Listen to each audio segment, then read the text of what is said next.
ಓಂ ನಮಃ ಶಿವಾಯ. ವೀಕ್ಷಕರೇ, ನಮ್ಮ ಜ್ಯೋತಿಷ್ಯ ಜೈ ಹೋ ಯೂಟ್ಯೂಬ್ ಚಾನಲ್ಗೆ ಸ್ವಾಗತ.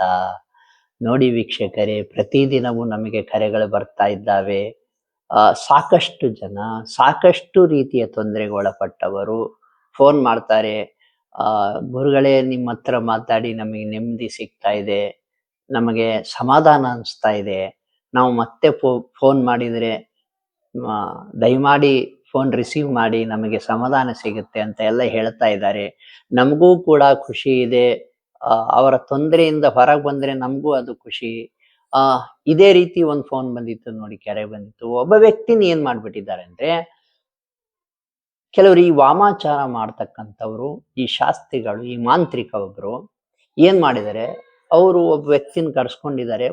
ಸುಮಾರು ಒಂದು 32 ವರ್ಷದ ವ್ಯಕ್ತಿ ಮಾತ್ರ ಅವರು. ಆ ವ್ಯಕ್ತಿನ ಕರ್ಸ್ಕೊಂಡು ತುಂಬಾ ಮೊದಲು ಹೊಗಳಿದ್ದಾರೆ ಆ ವ್ಯಕ್ತಿಯನ್ನ. ಕೆಲವು ಕೆಲಸಗಳಿಗೆ ಉಪಯೋಗಿಸ್ಕೊಂಡಿದ್ದಾರೆ. ಅವ್ರು ಏನು ಮಾಂತ್ರಿಕ ಕೆಲಸಗಳಿದಾವೆ ಉಪಯೋಗಿಸ್ಕೊಂಡಿದ್ದಾರೆ. ಆ ಹುಡುಗ ಸೇವೆ ಮಾಡಿದ್ದಾನೆ ಅವ್ರದ್ದು. ತದನಂತರ ಏನ್ ಮಾಡ್ಬಿಟ್ಟಿದ್ದಾರೆ ಅಂದ್ರೆ, ಅವನನ್ನು ವಶೀಕರಣ ಮಾಡಿಕೊಂಡು ಅಲ್ಲೇ ಇಟ್ಕೊಂಡ್ಬಿಡ್ತಾರೆ ತಮ್ಮ ಸೇವೆಗಾಗಿ. ಪುಕ್ಸಟ್ಟೆ ಕೆಲಸಗಾರ, ಸಂಬಳವೂ ಇಲ್ಲ, ಏನು ಇಲ್ಲ. ನೋಡಿ, ಆ ಒಂದು ಏನು ಅವ್ರ ವಲಯ ಇದೆಯಲ್ಲ, ಅವ್ರ ಏರಿಯಾವನ್ನು ಬಿಟ್ಟು ಕೂಡ ಹೋಗ್ಲಿಕ್ಕೆ ಇವನ್ ಕೈಲಾಗ್ತಾ ಇಲ್ಲ. ಅವನಿಗೆ ಗೊತ್ತು ತಾನು ಸಿಕ್ಕಾಕೊಂಡ್ಬಿಟ್ಟಿದ್ದೇನೆ ಇವ್ರ ಕೈಯಲ್ಲಿ. ಆದರೂ ಕೂಡ ಆ ಏರಿಯಾವನ್ನು ಬಿಟ್ಟು ಹೋಗ್ಲಿಕ್ಕೆ ಅವನ ಕೈಲಾಗ್ತಾ ಇಲ್ಲ. ಆ ರೀತಿ ಅವನನ್ನ ವಶೀಕರಣ ಮಾಡ್ಕೊಂಡ್ಬಿಟ್ಟು ಅವನನ್ನ ಕಟ್ಟಿ ಹಾಕೊಂಡ್ಬಿಟ್ಟಿದ್ದಾರೆ. ತಮ್ಮ ಮಂತ್ರಶಕ್ತಿಗಳಿಂದ, ತಮ್ಮ ತಂತ್ರಗಾರಿಕೆಯಿಂದ ಕಟ್ಟಾಕೊಂಡ್ಬಿಟ್ಟಿದ್ದಾರೆ.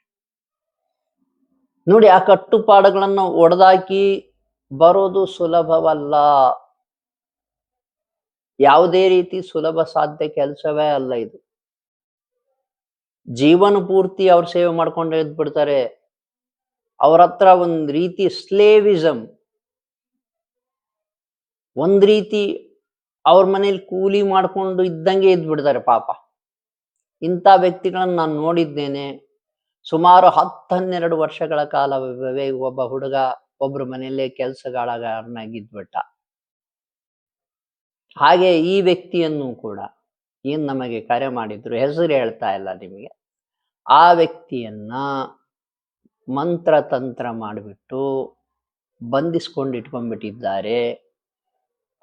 ಅದ್ರ ಬಂಧನ ಅಂದ್ರೆ ಅದು ನಿಜವಾದ ಬಂಧನ ಅಲ್ಲ.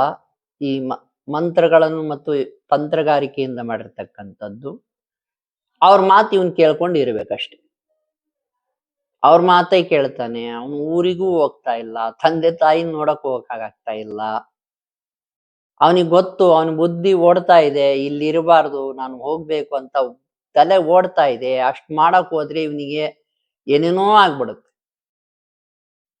ಕೊನೆಗೆ ಏನಾದ್ರೂ ಧ್ಯಾನ ಮಾಡ್ಕೊಂತ ಕೂತ್ಕ ಅಂದ್ರೆ ಕೂಡ ನಾವು ಮಂತ್ರಗಳನ್ನ ಹೇಳ್ಕೊಟ್ರೆ ಆ ಮಂತ್ರಗಳನ್ನ ಧ್ಯಾನ ಮಾಡಕ್ಕೂ ಅದು ಬಿಡ್ತಾ ಇಲ್ಲ.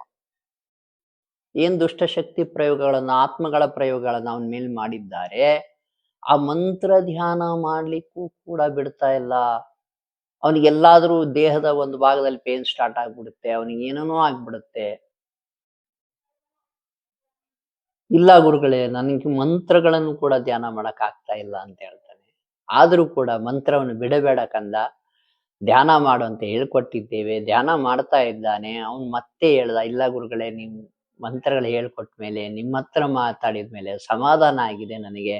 ಮತ್ತೆ ಫೋನ್ ಮಾಡ್ತಾ ಇರ್ತೀನಿ ಗುರುಗಳೇ, ದಯವಿಟ್ಟು ನನ್ನ ಫೋನ್ ಎತ್ತಿ, ನಿಮ್ಮ ಹತ್ರ ಮಾತಾಡಿದ ಸಮಾಧಾನ ಸಿಗುತ್ತೆ ಅಂತ ಹೇಳಿದ್ದಾನೆ. ನೋಡಿ, ಇಂಥವ್ರಿಗೆಲ್ಲ ಒಂದು ದೊಡ್ಡ ಆನ್ಸರ್ ಹೇಳ್ತೇನೆ. ಕೆಲವು ದೇವಾಲಯಗಳನ್ನ ನಾವು ರಿಸರ್ಚ್ ಮಾಡಿದ್ದೇವೆ. ಅಲ್ಲಿ ದೇವಾಲಯಗಳಿಗೆ ಹೋಗಿ ಕೂತ್ಕೋಬೇಕಾಗ್ತದೆ. ನೀವು ಸುಮಾರು 2-3 ದಿನ ಆದ್ರೂ ಅಲ್ಲಿ ಇರ್ಬೇಕಾಗ್ತದೆ. ಇಲ್ಲಪ್ಪ ನಾವು ಇನ್ನೂ ಇರ್ತೀವಿ ಅನ್ನೋದಾದ್ರೆ 1 ವಾರವೋ 15 ದಿನವೋ ಇದ್ದು ಬಿಡಿ. ನೀವು ಎಲ್ಲೋ ಯಾರ್ದೋ ಸೇವೆ ಮಾಡ್ಕೊಂಡಿರೋ ಬದಲು ನಮ್ಮ ಶಿವಾಲಯ ಹೇಳ್ತೇನೆ, ಆ ಶಿವಾಲಯಕ್ಕೆ ಹೋಗಿ ಶಿವನ ಸೇವೆ ಮಾಡ್ಕೊಂಡಿದ್ದು ಬಿಡಿ 15 ದಿನ. ಅಲ್ಲಿ ಪ್ರಸಾದ ಇದೆ, ಅನ್ನ ಸಾಂಬಾರ ಕೊಡ್ತಾರೆ, ಫ್ರೀ ಇದೆ, ಯಾವುದು ದುಡ್ಡು ಚಾರ್ಜ್ ಇಲ್ಲ. ಉಳ್ಕೊಳ್ಳಿಕ್ಕೂ ಕೂಡ ಹಾಲ್ಗಳಿದ್ದಾವೆ. ನಿಮಗೆ ₹1 ಖರ್ಚಿರೋದಿಲ್ಲ. ನೀವು ಅಲ್ಲಿ ಹೋಗಿ ಈಶ್ವರನ ಮುಂದೆ ಕೂತ್ಕೊಳ್ಳಿ ಸಾಕು. ಪೂಜೆ ಕೂಡ ಮಾಡೋದು ಬೇಡ, ಧ್ಯಾನ ಕೂಡ ಮಾಡೋದು ಬೇಡ. ನೀವೇನೂ ಮಾಡೋದ್ ಈಶ್ವರಲಿಂಗದ ಮುಂದೆ ಸುಮ್ನೆ ಕೂತ್ಕೊಳ್ಳಿ.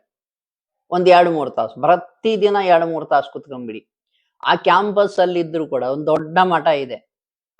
ಆ ಮಠದಲ್ಲಿ ಎಲ್ಲೇ ಇದ್ರೂ ಕೂಡ ನೀವು ಆ ಶಿವಲಿಂಗದ ಶಕ್ತಿ ನಿಮಗೆ ಪ್ರವಹಿಸುತ್ತಾ ಇರ್ತದೆ ಅಂತ ಒಂದು ದೊಡ್ಡ ರಿಸರ್ಚ್ ಮಾಡಿದ್ದೇನೆ. ಸುಮಾರು 20 ವರ್ಷಗಳ ಕಾಲ ದೇವಸ್ಥಾನಗಳನ್ನು ತಿರುಗಿದ್ದೇನೆ. ಕಾಡು ಮೇಡುಗಳನ್ನ ಅಲೆದಿದ್ದೇನೆ. ನದಿ, ಕೆರೆ, ಹಳ್ಳ ಕೊಳ್ಳಗಳನ್ನ ಅಲೆದಾಡಿದ್ದೇನೆ. ಆಂಧ್ರ, ಕರ್ನಾಟಕ, ಮಹಾರಾಷ್ಟ್ರ ಅಡ್ಡಾಡಿದ್ದೇನೆ. ಇಷ್ಟೆಲ್ಲ ಅಡ್ಡಾಡಿಬಿಟ್ಟು ಒಂದು ವಿಶಿಷ್ಟ ದೇವಸ್ಥಾನವನ್ನು ನೋಡಿ ಆ ದೇವಸ್ಥಾನದಲ್ಲಿ ಶಕ್ತಿ ಇದೆ ಅನ್ನೋದು ಕಂಡುಹಿಡಿದಿದ್ದೇನೆ.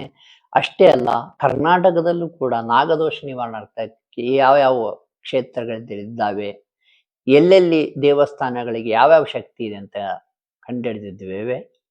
ಆ ಭಗವಂತನ ಅನುಗ್ರಹದಿಂದ ನಿಮಗೆಲ್ಲದು ಒಳ್ಳೇದಾಗ್ತದೆ. ಈ ಮಾಟ ಮಂತ್ರ ಡೌನ್ ಆಗ್ತದೆ. ನೀವು ಏನಾದ್ರೂ ಸಲಹೆ ಬೇಕಾದ್ರೆ, ಯಾರಿಗಾದ್ರೂ ಮಾಟ ಮಂತ್ರ ವಾಮಾಚಾರ ಆಗಿದ್ರೆ, ನೀವು ಸಲಹೆ ಬೇಕಾದ್ರೆ ನೀವು ನಮಗೆ ಕರೆ ಮಾಡಬಹುದು. ನಾವು ಸಲಹೆ ನೀಡ್ತೇವೆ. ಶುಭವಾಗಲಿ.